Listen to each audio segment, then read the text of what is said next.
Taz Matcha in Seattle is a new matcha cafe, and I can't wait to indulge in some authentic matcha and learn why this place is buzzing online. And here to show me some culinary artistry is barista Vivian Pham. Welcome. I'm glad to be here. Oh, it's so nice to have you. Can we kind of start it with basics? The matcha that you use is a special. In fact, it's called ceremonial grade, and I had not heard that before. What does that mean? Yeah, so ceremonial grade matcha is essentially just a premium matcha. It's prepared differently and milled differently from your average green tea. So it's from the same plant, the tencha plant. Okay. But there's three major criteria for it to be considered ceremonial grade matcha. It has to be overseen by a chashi, which is a tea master. There's actually only 17 chashis left in Japan. So it's matcha itself is just an exclusive product in general, and the tencha plant actually has to be shade grown. It's shade grown so that the chlorophyll levels are intensified. That's what gets you that really vibrant green color. Yeah. And then the last criteria is it has to be first harvest. The most tender and young leaves are hand plucked and milled. And actually, fun fact, only 40 grams of matcha are milled per hour. So you can already tell that not much at all. Okay. Yeah. And so to get that ceremonial grade, it has to have those three criteria. It has to have those three criteria, yes. Okay. Oh, that's so interesting. I had no idea. It's almost honored in that plant. Okay, in Japan. Okay, we're going to make some drinks and talk about the process and the shop. For sure. Let's get started. Awesome. So today we're going to be making our strawberry matcha. Okay. This is our tried and true, our bread and butter. So I'm just going to hand you a strawberry cup right there, and Susie. This is called the strawberry matcha? Just a strawberry matcha, yeah. And we love to pair this one with our chashi blend. I'll actually talk about like the blends that we have. Yeah. Okay. So we have 4 different blends of matcha. Our first blend is our introductory. It's a cheer-on. So that one's going to be earthy and robust. And then we have a floral blend, which is our chashi, which we're going to be using today. That one's more of a delicate blend, so a little less bitter. So I've skipped the introductory because I'm such a good student that I get to go right to the second one. Absolutely. Okay. Yes, you get to skip the introductory. For sure. This is our most popular blend. We've actually sold out a few times, which people have been upset about, but it's a really good one. It's a really nice one for beginners as well because it's so delicate. It's a little less bitter, and that's what people are kind of fretful about when they first try matcha for the first time. And I like to just tell people, like, just in the same way that coffee has different flavors, notes, and blends, so does matcha. Good point. So it's very possible that if you've had a bad experience with matcha, you just haven't had the right blend. Right blend. I love that. Exactly. Okay, so I'm going to start with this one. Absolutely. And what's the first step? Yeah, so we're just going to fill our cups with ice. I'm just going to have you, since you're closer that. to that, you can fill the ice first. And while you're doing that, I'm going to go ahead and scoop out our matcha.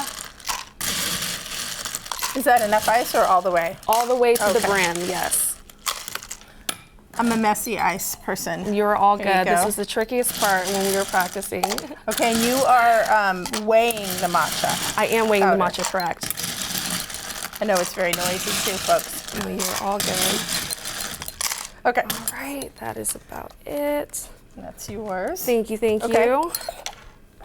And you're weighing your side, okay. I am. And I'm just gonna have you take that spoon and just start sifting it through. Kind of be gentle with it. Sometimes it tends to just go everywhere. You're doing great. Okay. I feel like you've done this before. Well, I have sifted before. Yeah, the same way we sift like flour not usually a when we're delicate baking. sifter, so thank you for the reminder. Okay. We just don't want it to fly everywhere. It happens all the time though. Right. So that makes it even more delicate, more fine. Okay. It just ensures that we're getting the smoothest, most velvety matcha possible. And I'll just have you wait a second while I do this. Oh, no problem. I'm fascinated by the process as well. Oh yeah, for sure. And we hand whisk all of our matcha to order.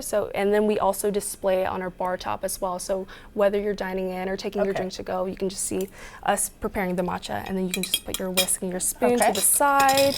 Awesome. And then we're just gonna go ahead and measure out our water. And you're actually going to want to use hot water, not boiling, because when you use boiling water, it actually takes away from the nutrients and it burns the matcha, which gives it a little bit more of a bitter taste, which we don't want. So hot, not boiling. Hot, not boiling, correct. I'm going to let you pour the water, because that is where the wheels would come off this bus for me. Okay, that's why I'm here. So that's going to bloom a little bit, I would imagine. Yes. Okay. Okay, that is all good. All Right? Ooh, that's and then, strong. Oh yeah, you can really smell that, huh? And we've already bloomed the whisks. It's very important to bloom these whisks because they're very delicate. So we've soaked them in some warm water beforehand. We did that for the sake of time, but then you're gonna take your bowl off the scale. All right, and then just start with some stippling motions just to make sure all the matcha. Just like I'm putting on makeup. Exactly, and then go around the bowl with the whisk just to make sure all the matcha is making contact with the water. Just and gently, then, yes, and then this part is where we whisk. So we're gonna aerate the matcha. You're gonna wanna relax your your wrist and let the whisk do all the work. So just go in W or M motions. You're gonna wanna go really fast. A really fast Yeah, you're gonna wanna go really fast. Yeah, it's kind of a workout. I canceled my gym membership actually because I just whisk matcha all day, every day. Let me ask about the store a little bit. Yeah. The interior is very calm, zen For even. sure, Was that the idea? That was the idea. So our owners spent some it's time in beautiful. Japan. And they have a deep respect for their culture, and we were really inspired by the interior and the cafe culture in Japan. We actually have traditional tatamis in our shop, which are low top tables where you can take off your shoes and sit and like be immersed in the matcha experience. And those are the tables that they use in Japan for traditional tea ceremonies. How are we doing here? We're doing great. So you're gonna want to keep going until you start to see the top get kind of frothy. Okay, you yours want is kind a of little even thicker froth. than mine. I think it's because you're going faster. Maybe you're better at this. Maybe. A little bit to relax your whisk. Your wrist. Relax. I I'm am getting very the two tense. mixed up. Okay. You're doing great, yeah. And the crowds have really responded. Yes, for sure, yeah. Everyone has been so kind to us, and honestly, we were shocked because I think that's about good. Must be wonderful to see other people. For sure, yeah. And the crazy thing is that when we first opened, we didn't even have a sign. Wow. We didn't have an A sign or anything. It's just so easy to walk past our shop and not even notice that it was there. So for a line to show up in the first week we were open, we were so grateful, and everyone has been wonderful. Okay. Yeah. Okay. I Yours looks wonderful. It almost looks better than mine. Is it time to pour over? We're gonna go ahead and clean our whisk. Okay. Just go ahead and just swish it around in there, and then you can mount it back on your. There you go. Oh, you got it. Even that act is Perfect. cool. Okay. And then we're gonna pour some milk into our cup. So this is the milk that we use. We use a non-homogenized cream top milk. Okay. So I don't want us to use run out of very. time, so I'm. No worries. Okay. Awesome. Let's go ahead and.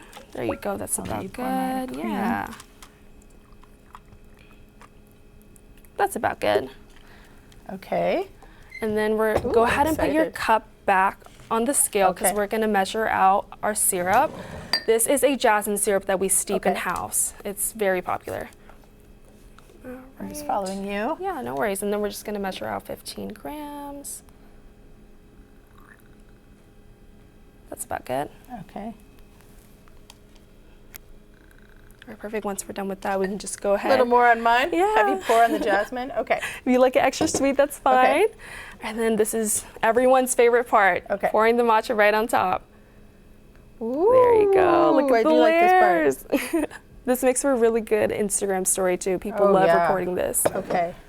Right. And do I mix it or do I just? We just pop a lid on top. Okay.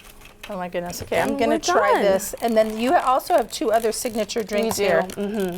So we have our red bean matcha right here. Okay. This one's a very underrated one. I'm gonna go ahead and have you stir it up actually because all the sweetener is sitting at the bottom. Sweetener is sitting at the bottom. I will say that. Okay. And then you're gonna wanna mix that strawberry in. I know it's kind of too pretty to stir, but make sure everything's incorporated before we take our first sip. All right, I'm gonna go ahead and do that with you. I'm excited use a spoon too. too. Is that okay? Yeah, totally fine. I haven't had my matcha for the day, so I'm excited. Very good, that should be good. Okay. I'm going lidless. Yeah, go for it. How's that? Oh, there's that strawberry. Yeah, it's fresh, huh? That is so refreshing. Thank you so much. Of course. I'm glad you enjoyed it. You're officially a matcha girly now. Oh, thank you. I also feel much more relaxed. For Thank sure. you so much.